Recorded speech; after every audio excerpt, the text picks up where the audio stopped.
Hello students, welcome back to resonant studies. मेरा नाम है कुशाग्रदीप चित्रांश, आप सभी का टीचर, दोस्त, भाई, बंधु, सखा, मेंटोर और साथी। और दोस्तों, इस वीडियो में हम कवर करने जा रहे हैं बायोग्राफी ऑफ हमीर मल्लादेव और ये है उसका पार्ट 2। दोस्तों, एक तो देखो, दो बातें बता देना चाहूँगा। सबसे पहली, यार मेरे बैकग्राउंड में आज है बहुत ज़्यादा नॉइस। संडे का दिन है जब मैं इसको रिकॉर्ड कर रहा हूँ वीडियो को। तो दोस्त, अगर किसी को नॉइज़ आ रहा हो, किसी को कुत्ते के भौंकने की, चिड़िया की चू चू की या गाय के यहाँ पे आवाज़ें आ रही हो, तो यार एक्सट्रीम अपॉलॉजीज़ फॉर दैट। यार उसके अलावा दूसरी चीज़ ये है कि रिकैप हम यहाँ पे डिस्कस करेंगे सबसे पहले वीडियो का, कि हमने पिछले पार्ट में पढ़ा क्या था, क्योंकि इसके बिना आप लोग यहाँ पे शायद कनेक्ट भी नहीं कर पाएंगे। और जिन्होंने ये वीडियो नहीं देखा है, यार इसका पार्ट 1 नहीं देखा है, वो जाकर अभी पहले पार्ट 1 देखो, फिर इस पार्ट 2 पर आना।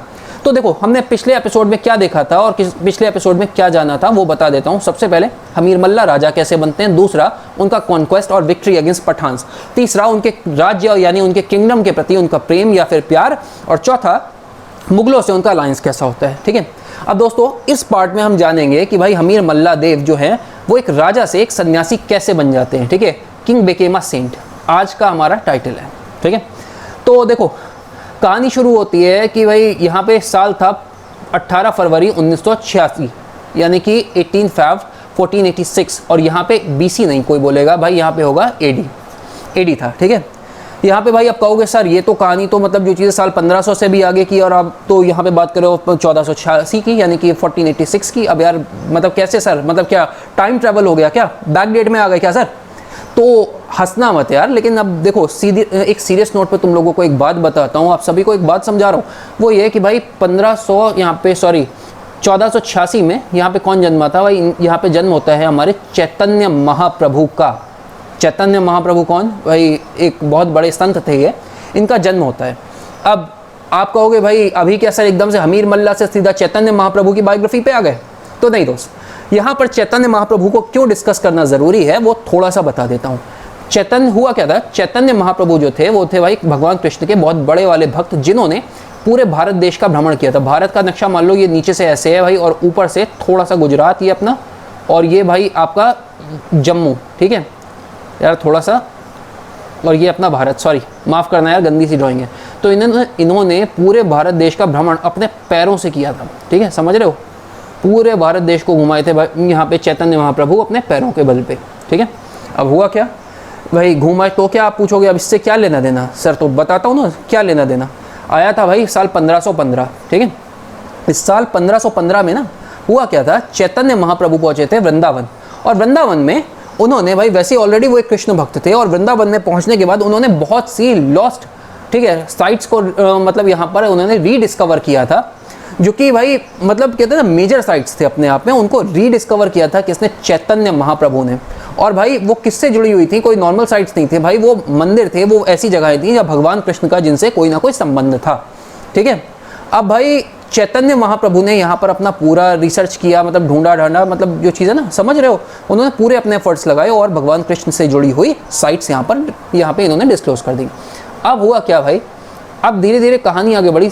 यहाँ पे डेट आई 14 जून और साल था 1534, और यहाँ पे फिर AD होगा, BC नहीं। ठीक है, और यहाँ पर क्या होता है, चैतन्य महाप्रभु की जो होती है वो डेथ हो जाती है पूरी जगन्नाथ में। लेकिन दोस्त, चैतन्य महाप्रभु की एक इच्छा, एक उनकी कहते हैं ना कामना, या उनकी एक डिज़ायर अधूरी रह जाती है। वो क्या थी भाई कि यहाँ पर भाई कुछ बुक्स लिखे हुए थे, कुछ टेक्स्ट थे जो गोस्वामीज थे, जो कि आपके वृंदावन के थे, यानी कि जो वहाँ पे पुरोहित और जो सन्यासी लोग थे ना, उन्होंने कुछ बुक्स लिखे हुए थे। और वो बुक्स क्या थे भाई? वो बुक्स लिखे हुए थे संस्कृत लैंग्वेज में। अब गोस्वामी यहाँ पे क्या चाहते थे, यानी कि गोस्वामीज नहीं, सॉरी, चैतन्य महाप्रभु ये चाहते थे कि भाई वो बुक्स जो है ना वो वृंदावन से बंगाल में आ जाएं। ठीक है, और क्यों आ जाएं? ताकि भगवान कृष्ण की भक्ति का जो रस है वो वृंदावन के साथ साथ बंगाल के लोग भी जान सकें। लेकिन एक प्रॉब्लम और थी। वो क्या चाहते थे भाई? प्रॉब्लम ये थी कि वो ये चाहते थे भाई बंगाल के लोग थे ना, वो बंगाली भाषा समझते थे, वो आपकी हिंदी, अवधी, यहाँ पे मैथिली, या मतलब जो चीज़ें मथुरा की जो भी भाषा हो उसके अलावा वो नहीं समझते थे।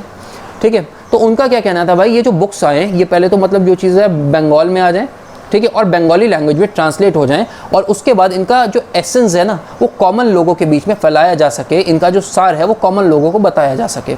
ठीक है, लेकिन होता क्या भाई यहाँ पे, क्योंकि साल 1534 में मतलब जो चीज़ है हमारे चैतन्य महाप्रभु जो हैं इनको निर्वाण मिल जाता है। इसके बाद ये चीज़ इनकी ये इच्छा अधूरी रह जाती है। लेकिन भाई यहाँ पे क्या होता है ना, दूसरी तरफ वृंदावन में जो भगवान कृष्ण के जो कहते हैं ना जो भक्त लोग थे और जो वहाँ पे जितने भी आपके मठ के जो सन्यासी वगैरह थे वो ये चाहते थे कि भाई चलो ठीक है, उनकी ये इच्छा अधूरी रह ना जाए। तो इसके लिए वो क्या करते हैं, एक श्री जीवा नाम के आचार्य होते हैं, वहाँ पे एक महंत होते हैं और उनसे कहा जाता है, उन्हें एक इंस्ट्रक्शन दिया जाता है कि भाई ये बुक्स जो है डिस्ट्रीब्यूट कर दो अपने, और जितने भी आपके जो साधु जन हैं, आपके जो जूनियर्स हैं उनको डिस्ट्रीब्यूट कर दो, या आपके जो पैरेलल्स हैं उनको डिस्ट्रीब्यूट कर दो और उन्हें जिम्मेदारी दो कि ये बुक्स को सही सलामत बंगाल तक पहुंचाया जा सके और ताकि बाद में इसका ट्रांसलेशन किया जा सके। तो भाई श्री जीवा क्या करते हैं, ये दायित्व देते हैं 3 लोगों को, जिसमें से एक थे भाई श्रीनिवास आचार्य, दूसरे थे नरोत्तम दास ठाकुर और तीसरे थे श्यामानंद पंडित। इन 3 लोगों को ये उत्तरदायित्व, ये जिम्मेदारी दी जाती है कि इन सारी बेशकीमती किताबों को वृंदावन से बंगाल पहुंचाना है, वो भी सही सलामत। अब होता क्या भाई, वहीं दूसरी तरफ हमीर मल्ला की अब बात आती है। अब यहाँ से कनेक्ट कर पाओगे भाई, ये मान लो ये एक सिंबॉलिक इमेज है कि मान लो हमीर मल्ला जो कि एक राजा थे, वो एक दिन दरबार में बैठे होते हैं और वहीं पर उनके जो राज ज्योतिषी होते हैं, ज्योतिषी मतलब एस्ट्रोलॉजर जो होते हैं, उनसे उनकी बातचीत चल रही होती है। अब हमीर मल्ला की भाई जब बातचीत उनके ज्योतिषी से चल रही होती है तो ज्योतिषी जी ये बताते हैं कि भाई बंगाल में एक दिन बहुत बड़ा खजाना आने वाला है आपके राज्य में, विष्णुपुर में, ठीक है, और मतलब जो चीज़ है ये खजाना आपको मिलेगा। और भाई कैसा खजाना होगा ये कुछ नहीं बताते, और बताते हैं भाई कि बैलगाड़ियों में लद के खजाना आ रहा है। तो हमीर मल्ला सोचते हैं भाई कि यार खजाना आ रहा है, तो यार देखो एक तरफ पठान से लड़ते लड़ते हमीर मल्ला की आर्मी थोड़ी वीक भी हो चुकी थी, है ना, रिसोर्सेज चाहिए थे। अब जब उनको पता चलता है खजाना आ रहा है तो भाई वो क्या इंस्ट्रक्शन देते हैं, वो कहते हैं भाई अपने सिपाहियों से कि भाई ये खजाना जो है ना इसको लूट लेना है, लेकिन इस बात का ध्यान रहे कि खजाना लूटते समय किसी को भी कोई भी तरह की, मतलब कोई भी तरह इन द सेंस कि किसी की भी लाइफ को कोई थ्रेट नहीं होना चाहिए या किसी को भी चोट नहीं लगनी चाहिए। सिपाही अपने बॉस की मतलब जो चीज़ें आज्ञा मानते हैं, अपने राजा साहब की आज्ञा मानते हैं और उस आज्ञा को मानने के बाद सिपाही जाते हैं, रेड करते हैं और ख़जाना लूट लेते हैं। तो भाई अब क्या होता है, यहाँ पर होता क्या है, उसके बाद लूट लेते हैं भाई। अब वहीं पर जैसे ही ये खजाना लुटता है तो भाई हमारे यहाँ पे श्यामानंद पंडित, नरोत्तम दास ठाकुर और हमारे श्रीनिवास आचार्य, ये तीनों लोग, ये भी भाई एज टोल्ड अर्लियर ये सिंबॉलिक इमेज है, तो ये तीनों भाई इनके दुख का, इनके गमों का कोई ठिकाना नहीं रहता, ठीक है। हालत यहाँ तक पहुँच जाती है भाई कि गांव-गांव भटकते हैं तीनों के तीनों। अब भाई गांव-गांव भटकते भटकते क्या होता है, एक दिन श्यामानंद पंडित अपने घर लौट जाते हैं, एक दिन यहाँ पे आपके नरोत्तम दास ठाकुर लौट जाते हैं। अब भाई एंड में यहाँ पे बचते कौन है, एक मिनट पेन का कलर चेंज करता हूँ फिर बताता हूँ आपको। एंड में यहाँ पर बचते हैं भाई आपके कौन, श्रीनिवास आचार्य। भाई ये उम्मीद नहीं हारते, ठीक है। अब जब ये उम्मीद हारते नहीं हैं तो भाई देखो उम्मीद जो रखता है भाई भगवान उसका साथ देता है ना। भाई ये उम्मीद नहीं हारते, ये भटकते रहते, बंजारे बन जाते हैं। इन्हें 10 दिन तक तो भाई सुध नहीं रहती कि भाई मैं खाऊं क्या, पीऊं क्या, कहाँ भटक रहे हैं, भिखारी बन के ये घूमते रहते हैं पूरे में, ठीक है, पूरे विष्णुपुर के बॉर्डर्स में।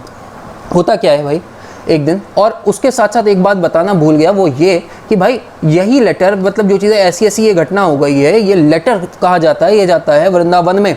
और वृंदावन में जैसे वहाँ के गोस्वामी, इसको वहाँ के जो पुरोहित थे, वहाँ के पंडित थे जो कि ज्ञानी जन थे, ठीक है, कृष्ण भक्तों को भाई इतना तगड़ा झटका लगता है कि भाई वो आत्महत्या तक यानी सुसाइड कमिट करने चले जाते हैं, ठीक है। यहाँ तक रो रो के, मतलब दुख का एक कहते हैं ना कोई सागर होता है, उसको ये लोग पार नहीं कर पाते हैं। आगे बढ़ती है कहानी भाई। अब देखो यहाँ पे आपके ये श्यामानंद पंडित और यहाँ पे नरोत्तम दास ठाकुर ये तो हार मान गए, लेकिन तीसरे थे हमारे कौन, हमारे थे यहाँ पर श्रीनिवास आचार्य, ये हार नहीं मानते। होता क्या भाई, एक दिन भटकते भटकते ये भाई विष्णुपुर के बॉर्डर्स के किसी गांव में पहुँच जाते हैं। पेड़ के नीचे एक गुमसुम मायूस बैठे होते हैं। अब भाई मायूस बैठे हैं तो करें क्या, मायूसियत से क्या बुक मिल जाएगी, नहीं, कुछ नहीं मिल जाएगा। लेकिन मेरे भाई होता क्या है, वहाँ पर एक कृष्णा नाम का लड़का आ जाता है।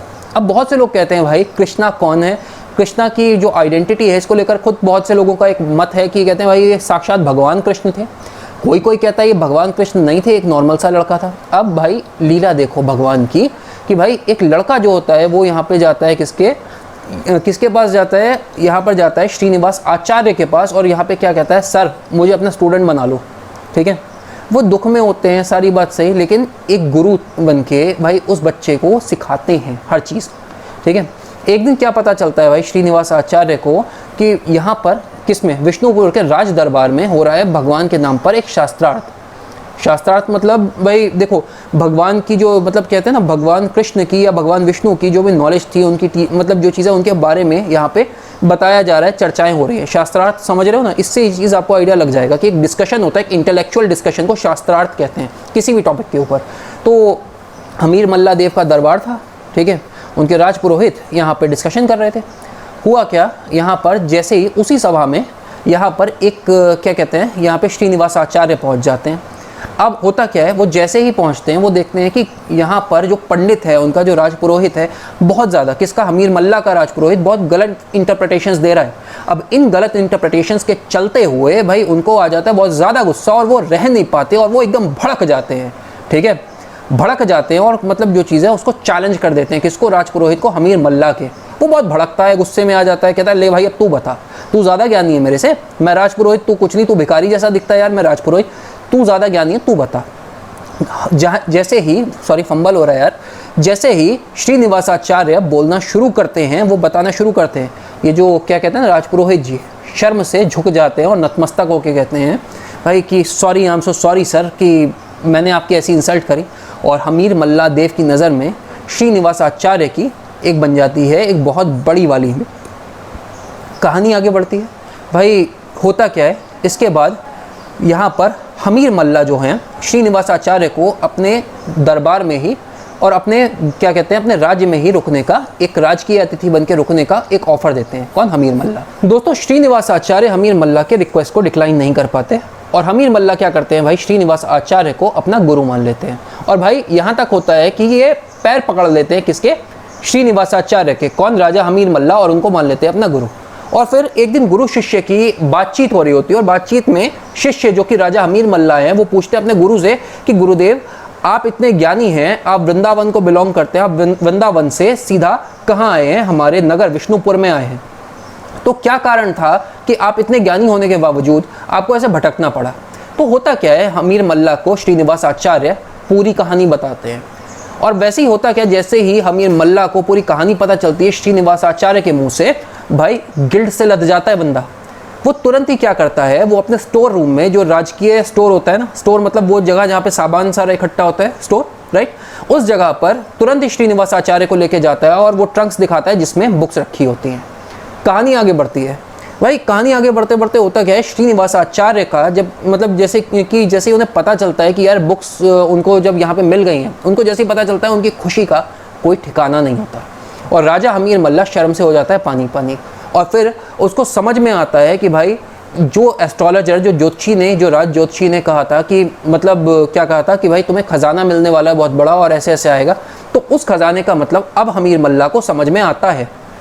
कहानी आगे बढ़ती है भाई, और क्या होता है, जैसे ही बुक्स किसको मिलती है, श्रीनिवास आचार्य को, तो हमीर मल्ला एक दूत वृंदावन भिजवाते हैं ये इन्फॉर्म कराने के लिए वहाँ के गोस्वामीज को कि भाई बुक्स मिल गई हैं, डोंट वरी, कोई चिंता की बात नहीं है। लेकिन हमीर मल्ला के सामने दोस्त एक और संकट खड़ा हो जाता है।